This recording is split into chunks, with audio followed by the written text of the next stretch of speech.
ఉపవాస ప్రార్థనలను దయచేసి ఎవ్వరు కూడా నిర్లక్ష్యం చేయొద్దు.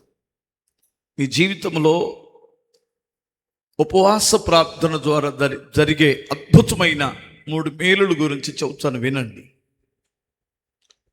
మనము ప్రతి విషయములో దేవునికి హృదయానుసారంగా బ్రతుకుతున్నామని చెప్పలేం. దేవునికి వ్యతిరేకంగా మన ఇంట్లో నువ్వు కాకపోయినా నీ ఇంట్లో ఎవరైనా చేయొచ్చు.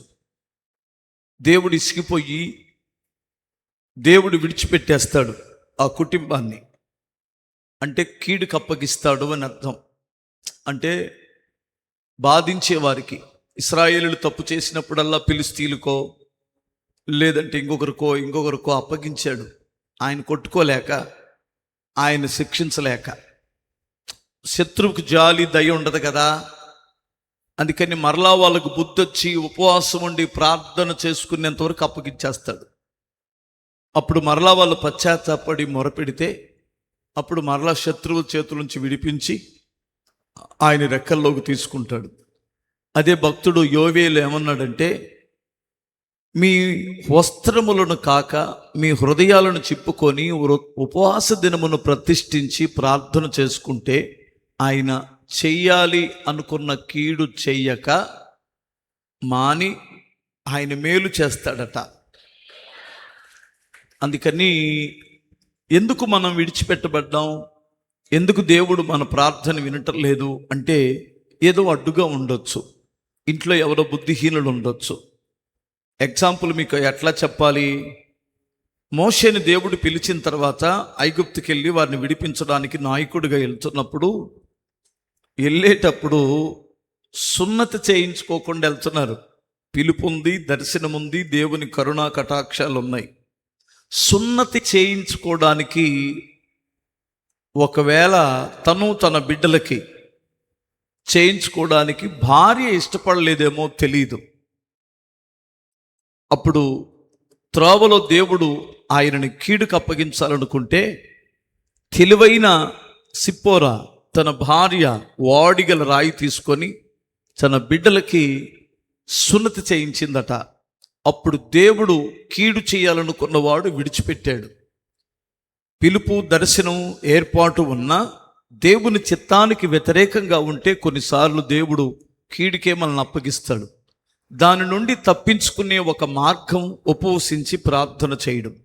రెండవది, దుష్టుడు మనల్ని ఎక్కడైనా నాశనం చేయాలి అని స్పాట్ పెడితే, మన భాషలో కీడు తలపెడితే ఆడి యొక్క ఆయుధాలు నాశనము చేసేదే ఉపవాస ప్రార్థన. మూడో గొప్ప విషయం ఏమిటంటే, నువ్వు చేసే ప్రతి కార్యము సఫలం అవ్వాలంటే ముందుగా ఉపవాసం ఉండి ప్రార్థన చెయ్యాలి. ఇది ఆత్మీయ మేలులు. శరీరానికి మేలులు ఎంతో తెలుసా? హల్లెలూయా చెప్పగలరా? ప్యాటీలు ఎవరని విన్నారా? ప్యాటీలు ఎవరంటే ఏంటి? మనం తిన్నది ఆహారం కొంత మాత్రమే మన బాడీకి సరిపోయిద్ది, ఎక్స్ట్రా మిగిలినటువంటిది లివరు స్టోరేజ్ చేసుకుంటుందట. ఎందుకంటే మొత్తం ఒకేసారి బాడీకి అందించదు, అందిస్తే మన పరిస్థితులు మారిపోతాయి.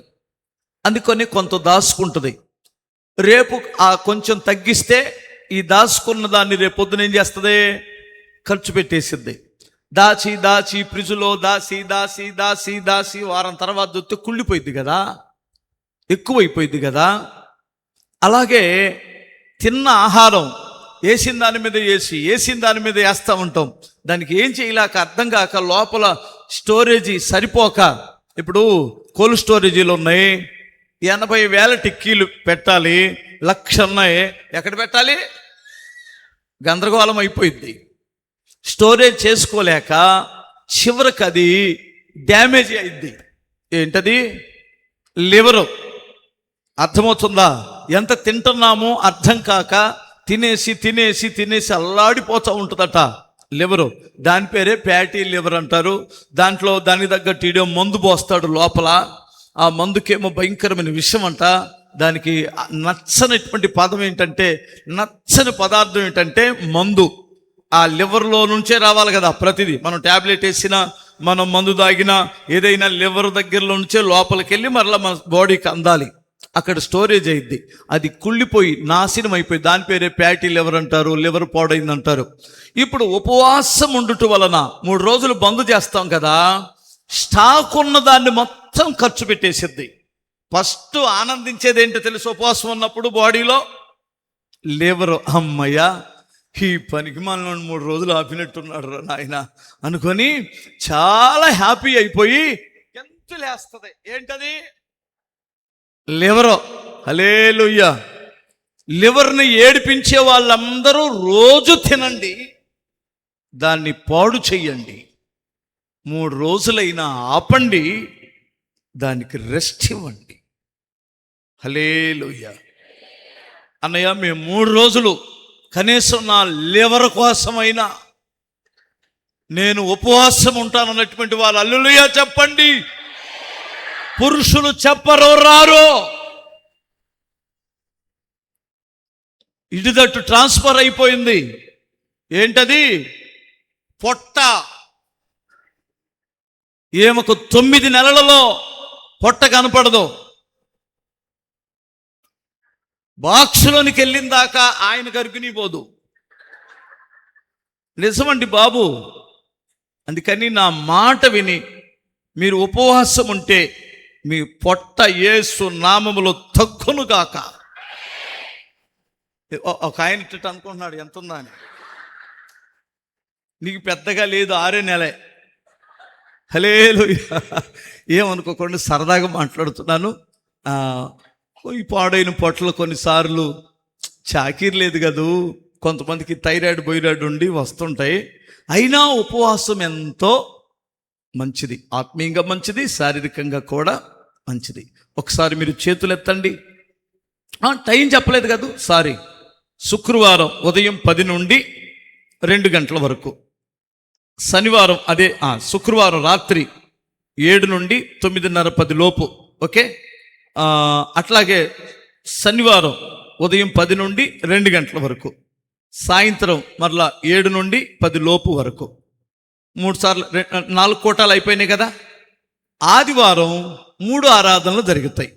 కల్పం పొద్దున్నే ఇలాగే వస్తారు, 8:30 కల్లా అయిపోయింది. మీరు బలారాధన తీసుకుని వెళ్ళిపోతారు. నెక్స్ట్ వాళ్ళు వస్తారు, వాళ్ళు ఆరాధన చూసుకుంటారు, తినేసి వెళ్ళిపోతారు. మీకేమో టిఫిన్ పెడతాం, వారికేమో భోజనం పెడతాం. హల్లెలూయా. మీరు నాకు తెలుసు పొద్దున్నే వస్తారని. ఎందుకు వచ్చిన గోల? పొద్దున్నే యేసు రక్తం విజయం 8:30 కల్లా ముగించవచ్చు అనుకొని. సరే చూద్దాం, మీ అవకాశాన్ని బట్టి. నేనేమి దాన్ని విమర్శించట్లేదు. 3వ రోజులోకి వచ్చాం కాబట్టి 3 రోజులు ఉపవాసం ఉన్నట్లే. ఓకే. ఆ రోజు సాయంత్రం కూడా మరలా ప్రార్థన ఉంటుంది. ఓకే. 3 ఆరాధనలు ఉంటాయి.